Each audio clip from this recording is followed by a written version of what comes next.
and welcome to another edition of Two Steps Ahead Podcast. Two Steps Ahead Podcast encouraging you, my friend, to take your passion, make it happen, let yourself be great. I'm Son Edom. Coming up on the show, we are going to conclude what has become a mini 3-episode series on what it means, what it takes to become successful, looking at what do successful people do to become successful. A couple episodes back, in episode 207, we talked about how successful people think.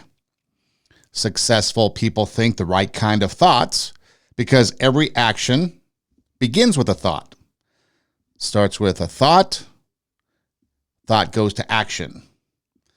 The successful people will think successful thoughts. They focus on the positive. What can I do to achieve my goals, my dreams, my ambitions? They think the correct thoughts. What is the correct thoughts? Well, it's kind of like a mindset, constructive thinking. I'm going to take the information. I'm going to listen. I'm going to process, maybe do some research, maybe analyze it, and then decide whether to accept or reject it. They think pure thoughts. They don't focus on the negative. If someone offends them, they forgive. They don't forget, but they forgive and move on. They don't focus on revenge. They don't hold a grudge. And then successful thinkers think outside the box, unique thoughts. And so that's on episode 207. You can go back to our website, radiowarp.com, and you can check that out. You can also go to our Rumble page or a YouTube page or SoundCloud page or just internet search it and it pops up. And then we follow that up with episode 208, which is how successful people talk. We have to act a certain way. And now we have to, we should think a certain way. Now we have to talk a certain way. And yes, we do have to act a certain way as well.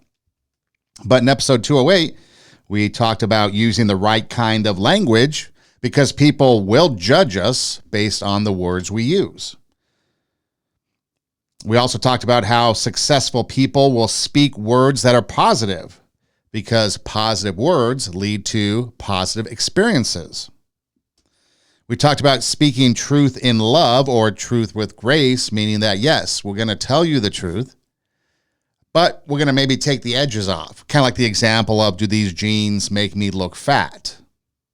Well, if we were honest and the jeans or the hairstyle or whatever, maybe it wasn't flattering, and you were honest and had pure motives, you might approach it with honesty, but with grace. Again, we probably would never answer, does my jeans make me look fat? That's probably the one time we lied, but you know what I mean. We talk about giving truth with grace. How do you think my presentation went? Tell the truth, take the edges off so they can learn, grow, and become better. And then we also talked about how listening is more important than speaking. So episode 207, episode 208, then we took a break and we talked about teachers going back to school. And now we're into episode 210. And we're going to talk about successful people taking responsibility for their actions. So how we think, how we talk, and then taking responsibility for our actions. Because again, when it starts actually with the heart or maybe with the soul. You know, what's inside of us. And then we start to think about that. So if we're successful on the inside, or that's what our desire is, that's what our soul is seeking, then our thoughts are going to start to think about success and achieving it. And then that's going to drive us to our actions. And our actions are going to drive us towards success. And so successful people take responsibility for their actions. They don't pass the buck. And that's hard to do in today's society because that's all we do is pass the buck. It's somebody else's responsibility, whether it's politicians telling and blaming other people, whether it's maybe a coworker, maybe it's you. We pass the buck. But no, we're going to take responsibility for our actions because we really want to be successful. Because success is not about what happens to you in life. Success is about what you do with what happens to you in life. So think about that for a moment. Success is not about what happens to you in life. It's about what you do with that, what happens to you in life. So we all have struggles. We all have things that happen to us. We all have bad things. Sometimes we can't control the things that we have or things that come our way, where we're born, who our parents are, where we go to school. Some of those things might be out of our control. However, what we do with those things, do we get tutoring? Do we get after-school programs? Do we find a mentor? Do we look for maybe surrogate parents? Whatever it is, what do we do in life? And so we can take that a step further into business, into our professional careers, into other things. There was a story that somebody wrote or mentioned one time along the way. I forget who it was, but just popped into my head. It was about two boys. They had an alcoholic father that beat them. One went on to be an alcoholic. One went on to be a successful business person. And so they were both asked, why do you live the life you do today? And the alcoholic son, who really never amounted to anything, said, I have an alcoholic father. The other successful son, when they asked him, he replied, I have an alcoholic father. So both coming from the exact same circumstances, took what happened to them and went different paths.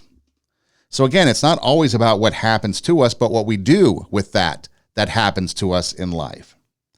Successful people don't let misfortune or bad things get them down. There's always going to be obstacles in life that we're going to have to overcome.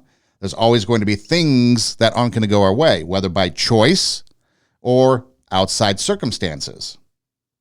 But instead of whining about it and making excuses, we're going to strive to get better, strive to do the best we can, learn from our mistakes, learn from what happened, and then go from there and try to take that, learn from it, and push it to motivate us into being successful. So when it comes down to it, it's our thoughts, it's our talk, but we have to be responsible for our actions, the good, the bad, and the ugly. Along with actions, though, does come that responsibility of the decisions that we make. Because decisions and actions go hand in hand. You ever hear these stories, like recently with 9/11, they were replaying a bunch of 9/11 documentaries from 2001 and the events that happened. And there was a story where somebody had called the Port Authority security after the first building was hit. And the security guy said, no, it's okay. You can go back to your offices. That was a bad decision because it turned out to cost people's lives. That's a serious decision that cost people's lives. So sometimes the decisions that we make, you have to take responsibility for. I'm sure the guy had all kinds of perfectly good intentions and telling people to go back to the office that day. Others ignored that and left the building. That was a good decision on their part. Or the decision to listen and go back. What about just your business decisions that you make? What about investments that you make? People that you surround yourself? So the decisions that we make are then going to affect our actions. So we want to make sure that we are taking responsibility for all that, because ultimately, if we take responsibility, we can learn from it, we can grow from it, and ultimately turn it into a success. It goes back to, again, the heart. What's on the heart is going to determine our thoughts, and then our thoughts will determine our actions. So we want to make sure that what's on our heart is positive, is good, because it's ultimately going to come out. And then we can take responsibility for it and perhaps the accolades that come. So it's important to think positive thoughts. And then to be successful, really successful, you really have to have good character. Good character will also dictate our actions. But again, good character, having good character goes back to what's our soul like? What's our spirit like? What's on our heart? Are we going to think about getting ahead in life by stealing, by cheating, by cutting corners, by manipulating people? I mean, you think about someone like Bernie Madoff or somebody that had done some huge financial crime, and what he and others have done to rob people of money and the life savings, promising something in their scheme, their scams. Could you imagine a construction worker cutting the corners on a building? And then what happens when that building comes down or something goes wrong? But keep in mind that we talked about at one point constructive thinking. Constructive thinking, when we go back to successful people and the way they think, constructive thinking was taking the information that's given to us, thinking about it. And I'm talking about like information that may affect a decision that we have to make, or maybe some outcome that we have to come to, like a conclusion or something. I'm not talking about, hey, who do you think is going to win, the football game on Sunday? Now, maybe if you put some money down on it, you're going to do some research, right? You're not just going to idly put down $50 on this team to win. You're going to see who's going to play, who's out injured. You're going to do some research on that decision too. But I'm talking about to be successful, okay? We're not going to just leave it to chance. We're going to take the information. We're going to think about it, consider it, maybe do our own research, maybe compare it to other information that we've received. We're going to mull it over, do our research, think about it, and then perhaps we come to a conclusion. And then that conclusion might get us to make a decision into action. So hopefully by doing that, you're coming up with good decisions, more good decisions than bad ones. I was watching a documentary not too long ago about a avalanche that took place in 1982 up in Lake Tahoe, the mountains of Lake Tahoe, at a ski resort, Alpine Meadows, I believe it was. And there were a lot of decisions that had to be made because the snow was coming in. It was unprecedented, the amount of snow they got that eventually led to the avalanche.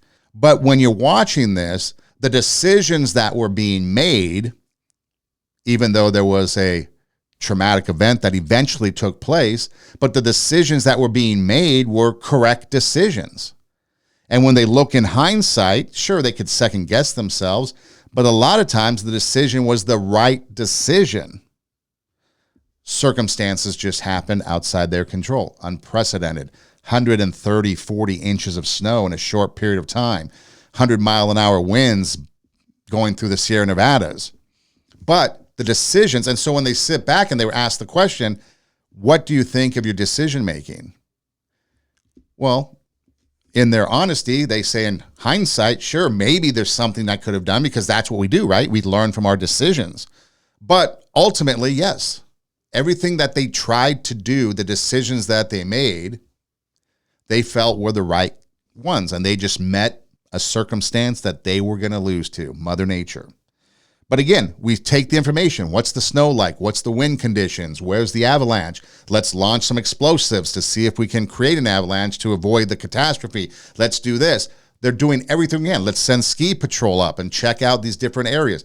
They were doing everything they possibly could using their constructive thinking. Mother Nature still got the best of them, but they can sit back. And that's a lesson to be learned, because sometimes we can do everything right, and maybe still the business fails because of things outside of our control, because we get into inflation that leads to recession, or maybe we have a pandemic. We have to shut everything down. So things outside of our control causes us to lose a business, but we made all the right decisions to get there. Back in my early days, I don't even think I was 21 at the time. Might have been 19, 20, something like that. I was working for an entertainment company, Night Flight Music, and there was some confusion about a night that I was supposed to go out and help with a party. I think it was a wedding. And I didn't show up because I didn't think I was supposed to be there. The boss was out of town, and somebody else said I was supposed to be there. And so there was this confusion. But the boss sat me down when he came back into town, and he was like, hey, you're a young kid. I completely understand. I think you have a lot of potential, but I think, if you want to go and be 19 and live your 19-year-old life and do all that, that would be great. When you're ready and you've gotten that out of you and you want to come back, I will hire you back in a minute. Your choice. I decided to stay with the company. I figured it'd be better for me and what I wanted to do in life. I didn't need to go out. And again, it was a complete misunderstanding. I don't know what the other guy told him, but I was going to work. And so that's what I decided to do, because it required a lot of weekends, obviously. And when you're 19, you're 20, and your friends are saying, hey, come out. Let's go do this. Let's go do that. Let's go hang out. Let's go have fun. I'm like, no, I got to work. Didn't really go over well with my friends, but that's what I chose to do. So then I took that experience, and when I got into radio, which is what I really wanted to do, and radio broadcasting, that required a lot of sacrifice. It required moving out of town to a different state. It required working all hours of the clock. It required a lot of sacrifice. But because I made that decision when I was 19, 20, that, yes, I'm going to have a balance between fun and work, but my focus is going to be work because I have goals, I have ambitions, I have dreams. And starting at 19, starting at 20 with an entertainment company, that I was there just to get some experience and get some business experience and some work experience. I knew I wasn't going to be there forever, but I was making decisions then that I knew I would need to make as I got older in the career that I really wanted to do, which was radio, which then led to education and the decision. So I started my decision making at a young age, and that has brought me through my entire life. And so when I get to college, and now I'm teaching radio broadcasting at a college, and everybody decides that they want to do some sports broadcasting and do some sports, we decide that, okay, we'll cover some football games at the college Saturday night. It's a voluntary position. Sign up for a position that interests you, whether it be play-by-play, color analyst, sideline, audio, whatever the different positions were. And some people would sign up, and then they wouldn't show up. They would rather go out and hang out with their friends because the peer pressure of hanging out with their friends got to them over them coming in and doing a job that they signed up for. And others came and were kind of like what I did. They showed up. So it just kind of depends, your decision.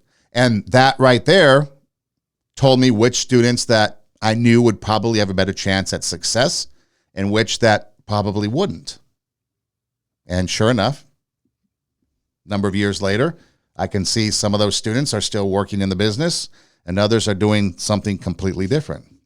So decisions and actions go hand in hand. I mean, think about the simple things. Drinking and driving. We decide to drink, but should we drive? And if we do, what's going to happen? Smoking and lung cancer. What about just doing drugs?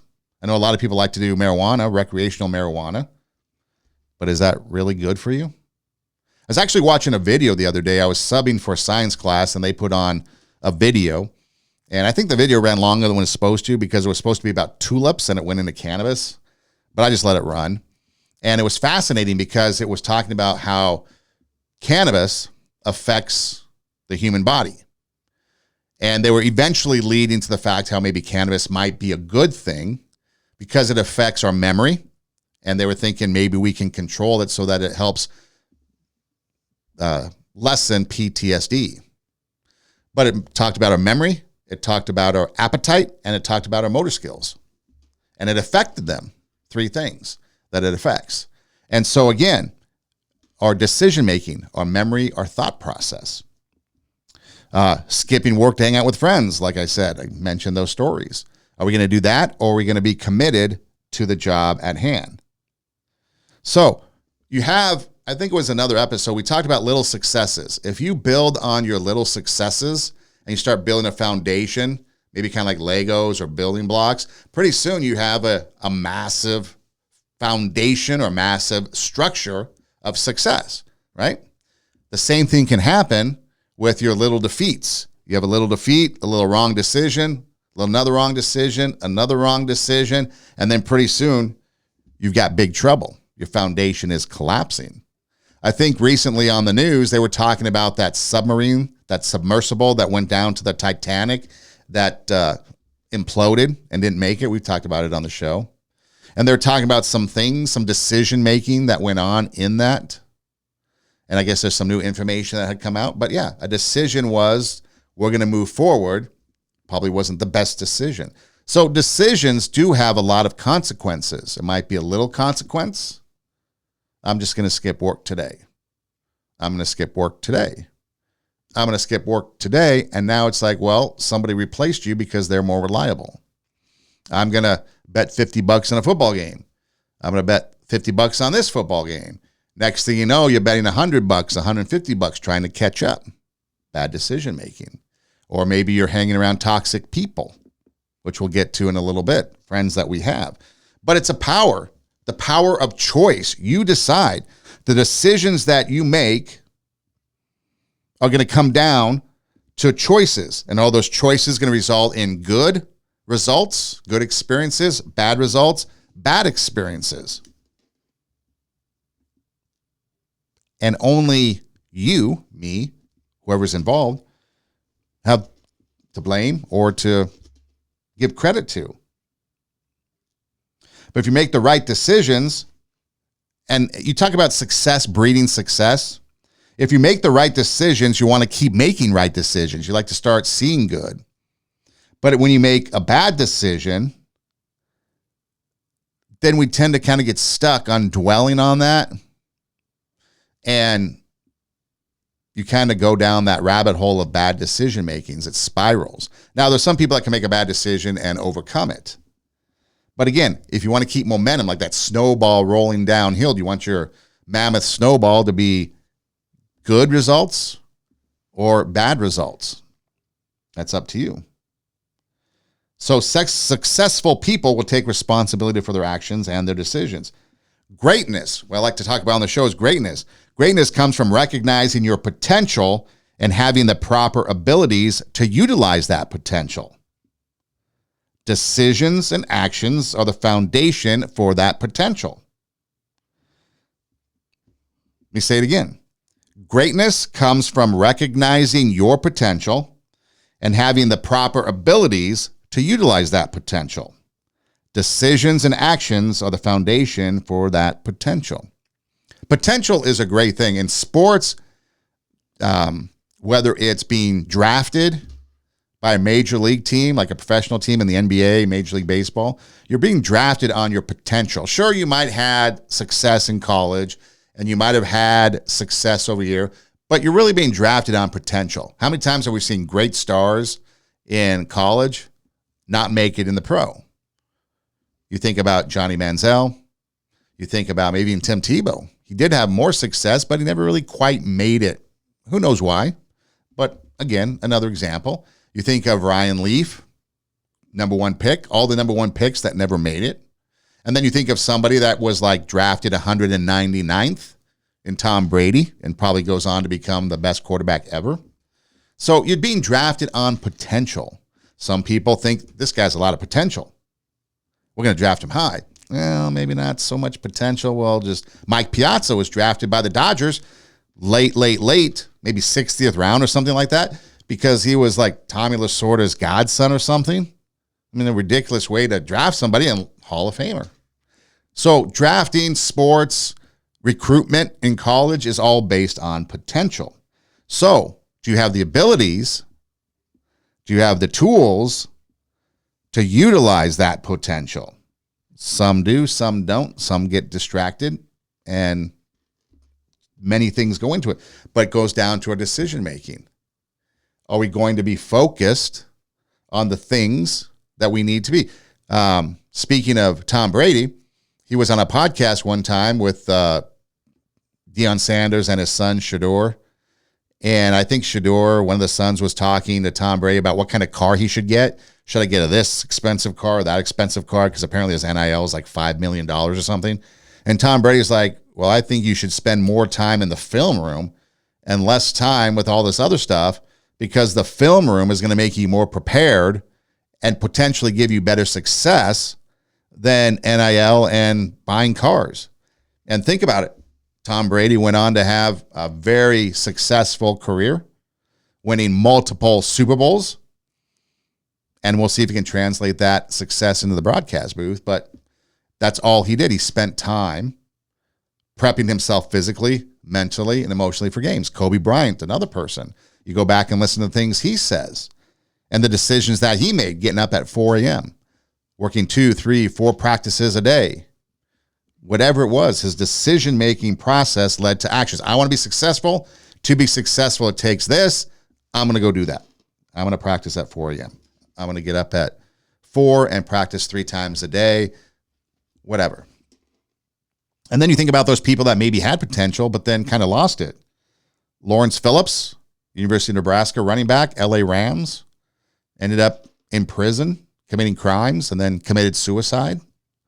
You think of Michael Vick, had everything going for him, and he gets involved in dogfighting, loses it all, was able to bounce back to a certain degree, but it kind of wrecked his career and his reputation. What about Aaron Hernandez? Ended up committing suicide in prison after he was found guilty of murder. And we'll wait to see, but now you've got all this stuff coming out about P. Diddy. We'll have to see if it's true or not, but a lot of extensive allegations. So it comes down to decisions. And sometimes those decisions could be the friends that we have around us. Bad company corrupts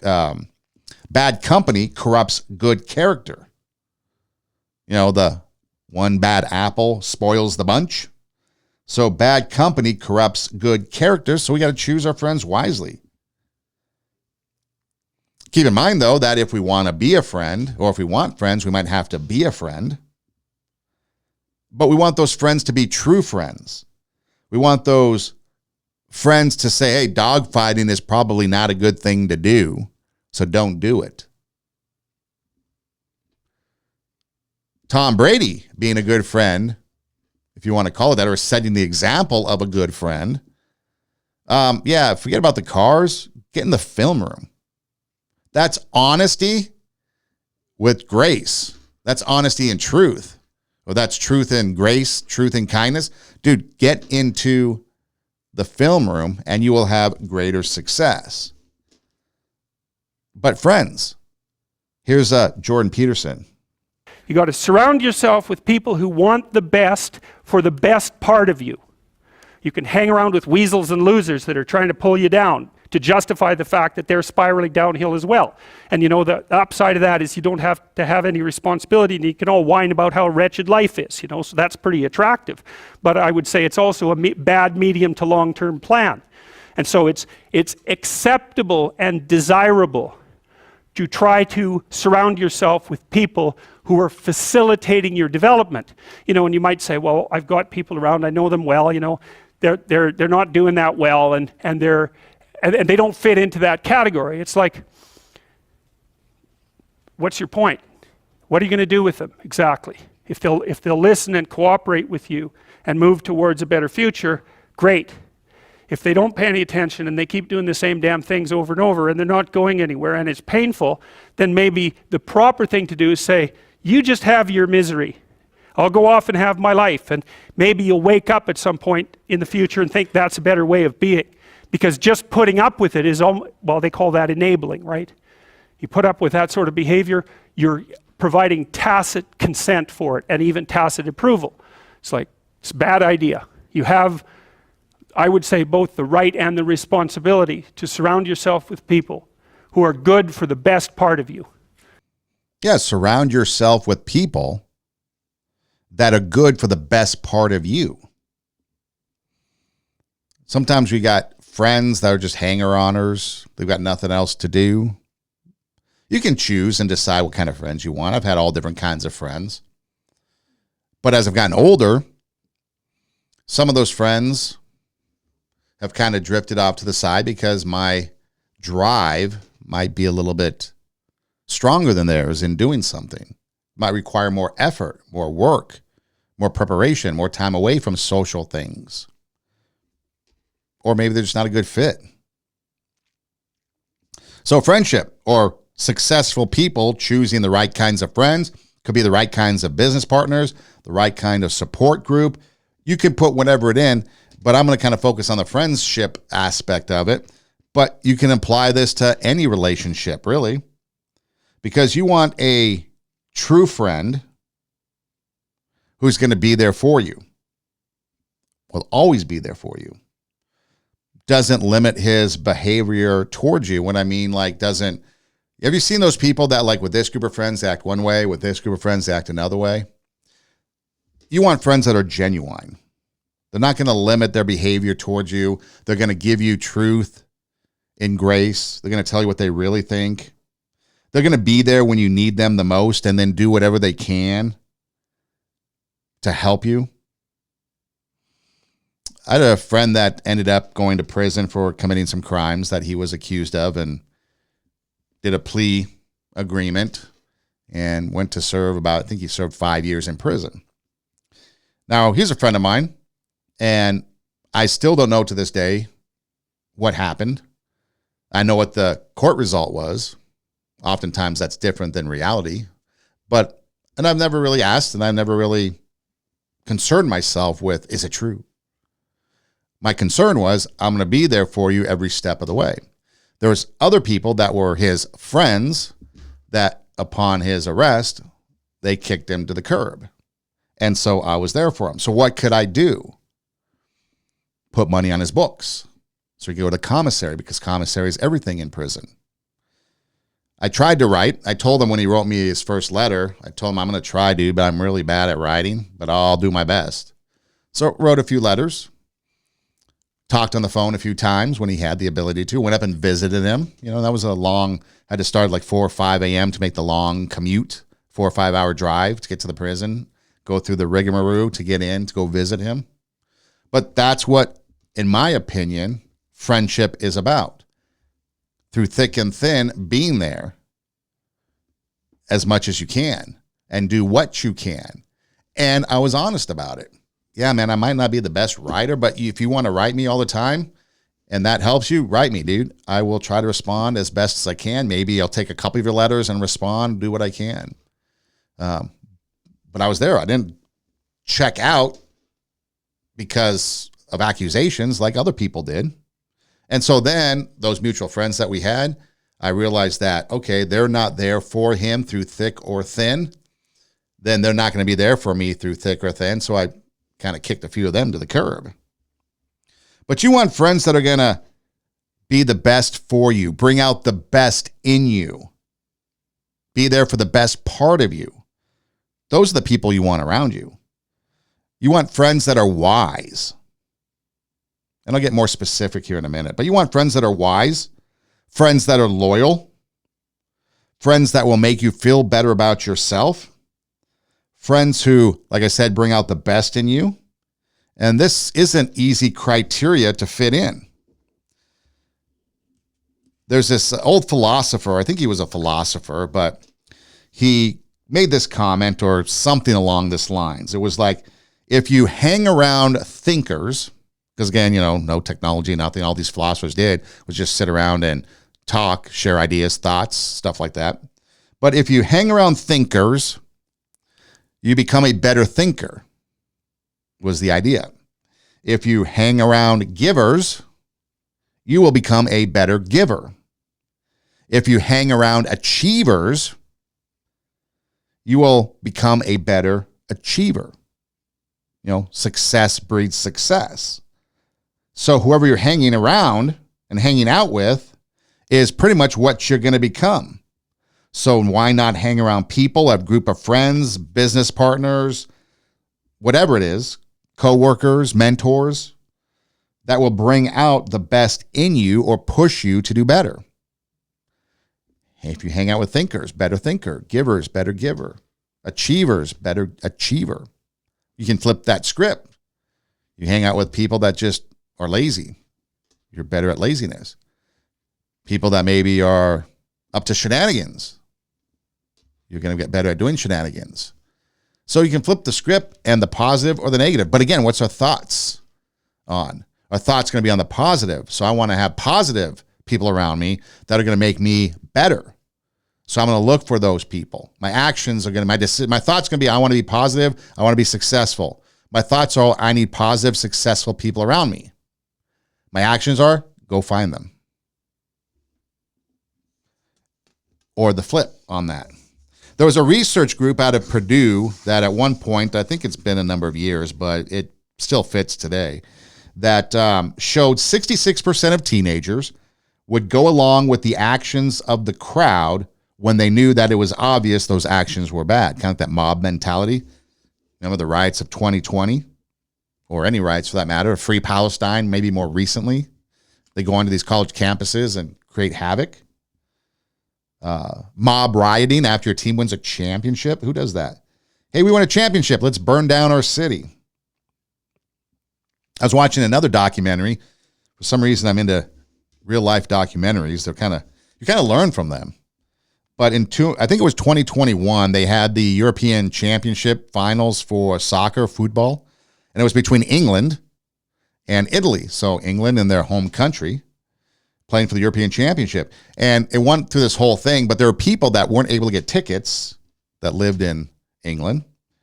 And they wanted to get to the stadium and they wanted to watch the game because it was a once-in-a-lifetime experience. The last time England had won was I think 1966 or something like that. And they lost, and they haven't won since. I think the women's team did. But again, a once-in-a-lifetime thing. So people that did not get tickets, because tickets were huge prices on them. They were astronomical. But they showed up at the stadium, and they tried to breach the gates and get in to see the game. And so all these people without tickets caused rioting. They caused problems. They caused problems for people that had tickets. There was some violence involved.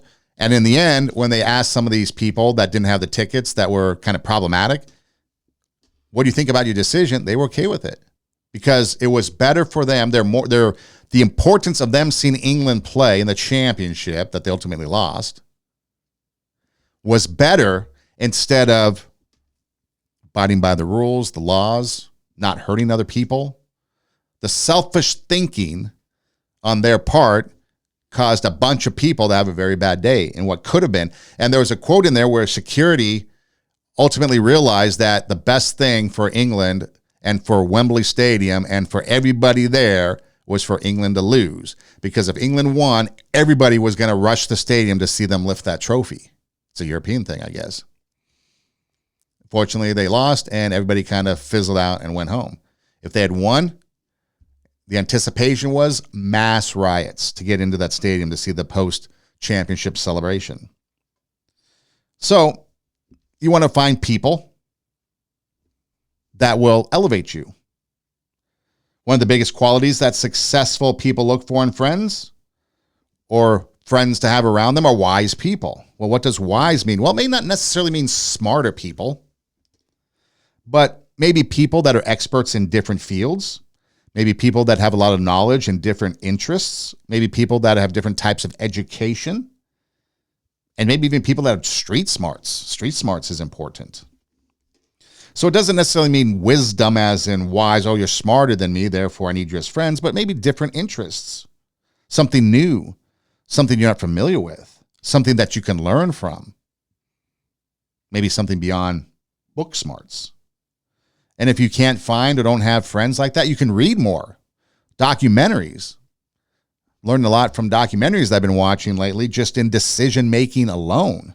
And the process that people go through in that decision-making and the justification. The ends defining the means, I guess, or the ends justifying the means, I guess, is what it is. So it's the more you know, learn. I like to talk to students in my classes, especially if I'm in there, it's my class for the semester, for the school year, and I get to know them. And I've had a lot of classes with a lot of students from all around the world. Most recently, I talked with a guy who grew up in a refugee camp in Kenya. But I'll ask all kinds of questions. I don't need to talk about myself. I know about me, but I want to know about you. I want to know about them. So I ask questions. And I've learned a lot over the years, a lot about different cultures, a lot about different heritage, where people come from, countries they've been to, where they've traveled, their family. I try to learn as much as I can. At the end of the school year, I've got a full education that I've learned. Customs, traditions, language, things you say. And it's fascinating. Over the years, of course, in Los Angeles, there's a huge, Mexican culture. And so I've learned a lot about the heritage, the music, the customs of some students, from Day of the Dead, which ads of this broadcast is coming up probably in about 6 weeks or so. I've learned a lot about music, a lot of Spanish music that I listen to. Don't know what the lyrics say. Have an idea but I enjoy the music. Or things I've learned from talking to students that celebrate Ramadan. Or, I don't know, do you celebrate Ramadan or do you practice it? But you learn a lot. So you can learn a lot from people. They're like walking encyclopedias full of information because the world is so small, because we got people from all over the place walking amongst us. Just ask and you will learn. And that is one way that you can gain knowledge and you can gain wisdom. But you want people that are going to be around you for the best part of you. So people that are wise. You want people that are loyal. Friends that won't desert you. True friends that will stick by your side. Maybe do things without expecting anything in return. So here's a quick list of maybe what true friendship might be like. And this could apply to you being a friend or maybe your friends to you. But you don't have to get the last word in. If there's a disagreement, a conversation, whatever, you don't have to have the last word. Don't expect people to pay for you. Or don't get friends that don't expect you to pay for everything. How many celebrities, Mike Tyson and all these others, have these hanger-oners that are there just for the money and they pay for everything, and when the money's gone, the friends are gone. Friends that won't ask you to do anything against your beliefs or principles. Friends that won't tell you, I told you so, even when they told you so. They're not going to dangle that over you. Friends that will try to keep you out of trouble. Friends that will delight in your success. They're not jealous by it, nor are they resentful, but they celebrate. They're not possessive or demanding of your time. They will stick up for you when you aren't around. They won't talk behind your back, unless it's maybe good, positive things promoting you. But they're not going to be two-faced. Talk one thing while you're there and another thing negative about you when you're gone. They will let you be human. You mess up. They forgive. They're there. They're loyal no matter what. True friends are kind of like family, really. You have the ups and downs just like you do with family. Maybe not so much in the fact that friends tend to, I guess you can get over things a little better. It's a different dynamic. We all know it, but it's almost like family too, right? If you had friends that are like family. And so, yeah, you have some good, you have some bad, you have some ups, you have some downs, you have some growing pains. But in the end, they're there for you. The one friend that, or maybe the friendship trait that I prefer is honesty. I want people to be straight with me and not like tell me the truth, but like tell me what is real and not what you think I want to hear.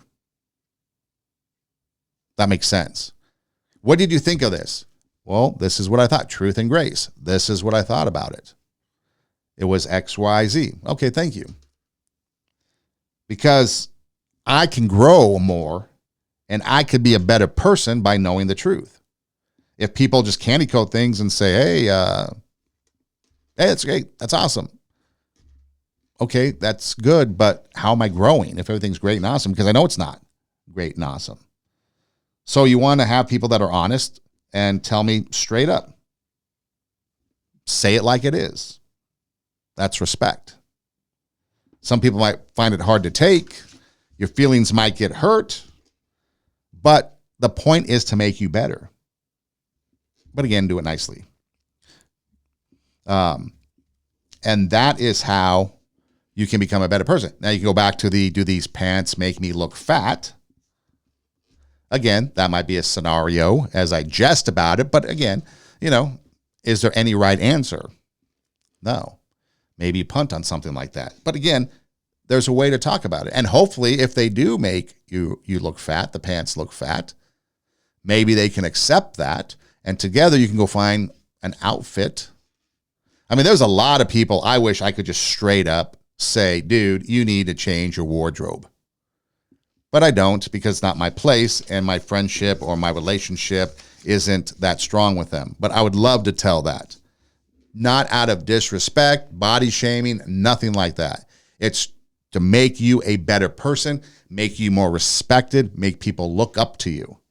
because how we speak, people will judge us by the words we use. How we dress, people will judge us according to how we dress. I'm not talking about suit and tie because I am not a suit and tie kind of guy. But again, how do you dress? How do you learn?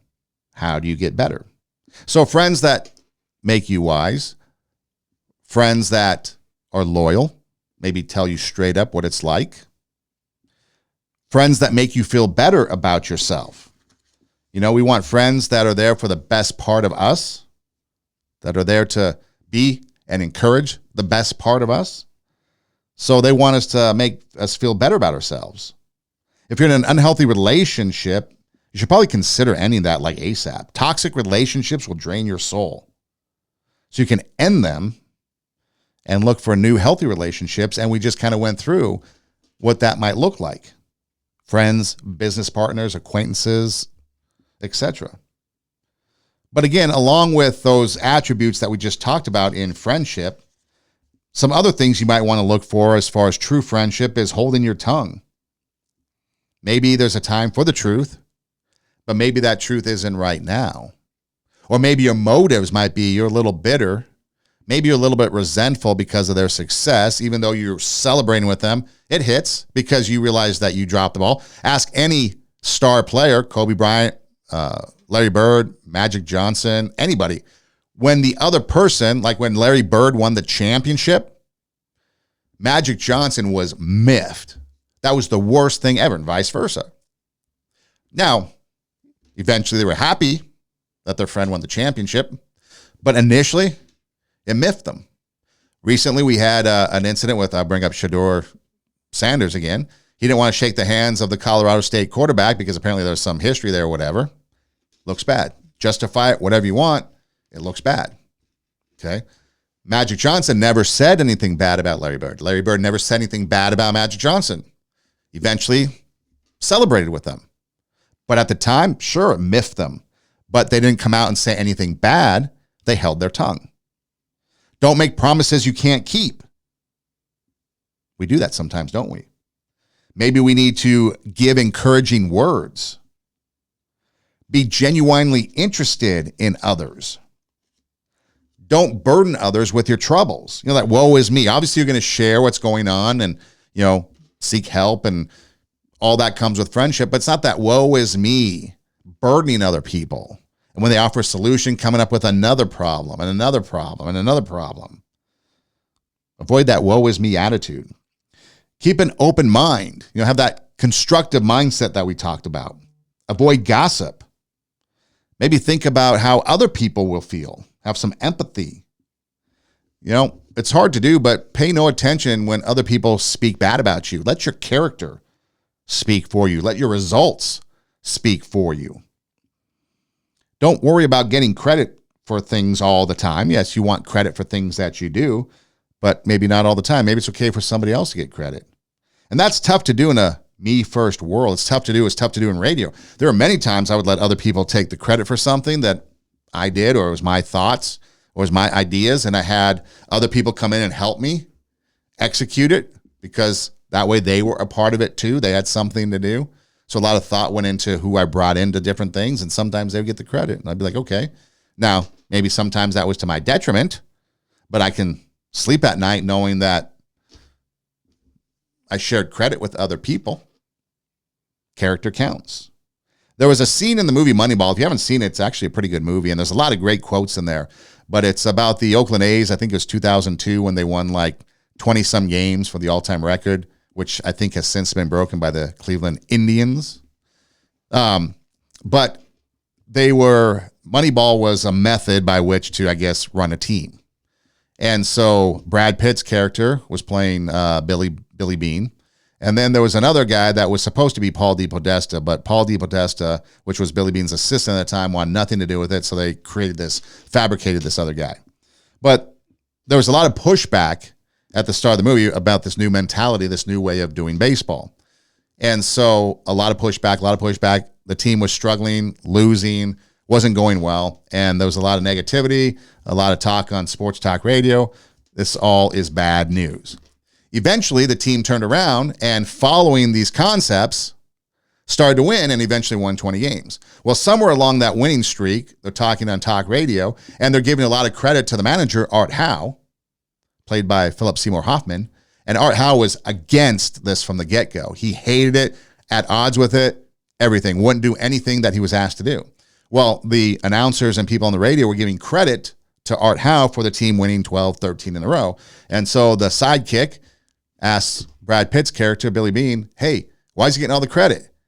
And Billy Bean, Brad Pitt's character, basically just said, hey, I heard 12 wins in a row. That's all I care about. Didn't matter.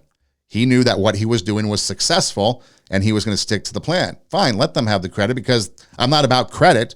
I'm about building a championship team. That was the idea behind it. But again, a lot of great stuff there in that Moneyball movie. It's a baseball movie, but there's a little bit more to it than just straight up baseball. But we have we're taking responsibility for our actions. Successful people take responsibility for their actions. Successful people have certain kinds of friends. And then successful people never give up. If you want success in life, you have to keep putting one foot in front of the other. Keep moving forward towards your goals, dreams, ambitions. Keep moving forward. Move forward. Move forward. Be successful, one foot in front of the other. That was the genesis of Two Steps Ahead podcast. It started on the college campus with me and a co-host. We're a little bit older in life. We've kind of been there, done some things. We're 2 steps ahead in life. Maybe you listen to the podcast and maybe you learn some things, learn about successes, learn how to avoid some failures and those pitfalls that we get into. So we're just 2 steps ahead of you in life. Maybe you can learn from us. That was the idea behind it. But one foot in front of the other. Keep moving forward. Successful people keep going because they believe in themselves. They believe in their goals, dreams, and ambitions. So not only do you put one foot in front of the other and keep going, but you believe in those steps that you are taking. Remember that book, that little engine that train that was going to go up a hill, dragging a big load, and it kept saying, I think I can, I think I can, I think I can. Well, maybe we need to change that to, I know I will, I know I will, I know I will. Because I think I can still has a little bit of give up in it. Word of the day. Are you ready for it? Perseverance. Keep going. Don't give up. Okay, here we go. Perseverance. Again, the word of the day. Perseverance will help you make your dreams come true. Perseverance, if you have it and you keep practicing it, you will be amazed at what you can accomplish. Perseverance, you will be opened up to great possibilities. And perseverance will lead you to greatness. Keep going. Keep going. Don't give up. Perseverance. You want some examples of perseverance that led to greatness? Ernest Hemingway, Old Man and the Sea, became a literary classic. He rewrote/edited that book 80 times before he got it right. Leonardo da Vinci spent 10 years working on that Last Supper painting. Thomas Edison failed 10,000 times before he developed the first commercial light bulb. Beethoven composed great music after he went deaf. Stephen King, his book Carrie, was rejected 30 times before a publisher finally picked it up. And now he's what? Kind of considered the godfather of the horror genre maybe or something like that. I don't know. But again, perseverance. What about Colonel Sanders? You like some KFC? At the age of 40, he had failed a bunch of stuff in life. Prior to this, at the age of 40, working at a gas station. They also sold some food, which included chicken. So he's working at the gas station, selling some food, feeding the hungry travelers along the way. Eventually, he opens up a restaurant across the way, chicken. Now he wants to franchise this restaurant. Tried to maybe sell his recipe. So he hits the road, rejected over 1,000 times before someone said yes. So 1,000 times, no, I don't want your chicken. No, I don't want your chicken. No, I don't want your chicken. Okay, I'll take your chicken. So in 1980, so 50 years later, because he died at the age of 90, there were 6,000 KFCs in over 48 countries.